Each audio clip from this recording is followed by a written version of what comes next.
Таңның алғашқы жылы сәулесі бөлмені жарықтандырады. Кішкентай қыз бүгін ерекше күнге оянады. Ол 1-ші сыныпқа барады. Ол төсектен күлімдеп тұрып, шашын тарап, мектепке дайындала бастайды. Ас үйде анасы оған дәмді таңғы ас дайындап қойыпты.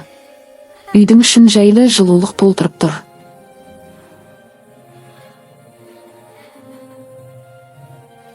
Таңғы асын ішіп болған соң қыз мектеп формасын киіп сөмкесін асынады. Ата-анасы оны көтеріңкі көңілмен шығарып салады. Қала көшелері күннің шуақты нұрына бөленген. Қыз қуана мектепке қарай адымдайды.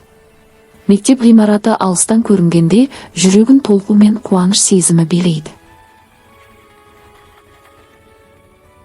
Дәлізге кіргенде балалардың шат күлкісі оны қарсы алады.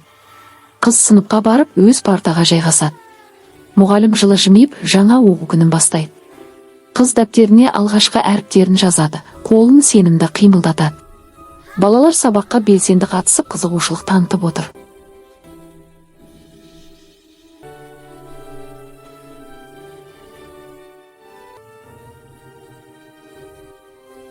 Үзіліс кезінде қыз достарымен ойнап, мектеп ауласындағы әткеншектерде серуендейді.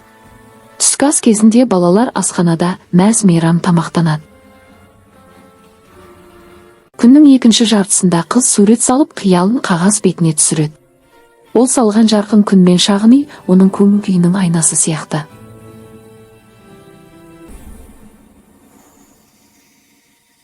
Сабақ аяқталған соң балалар сыныптан шығады.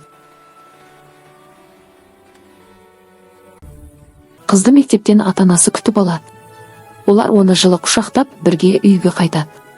Үйге келген соң қыз дәптерін ашып, бүгінгі еңбегін мақтанышпен көрсетеді. Ата-анасы оны мақтап, жүздері бал-бұл жайнайды. Кешке қыз ойыншықтармен ойнап күнді тыныш аяқтайды. Ал түнде күннің бар әсерін бойына сіңіріп, тәтті ұйқыға батады.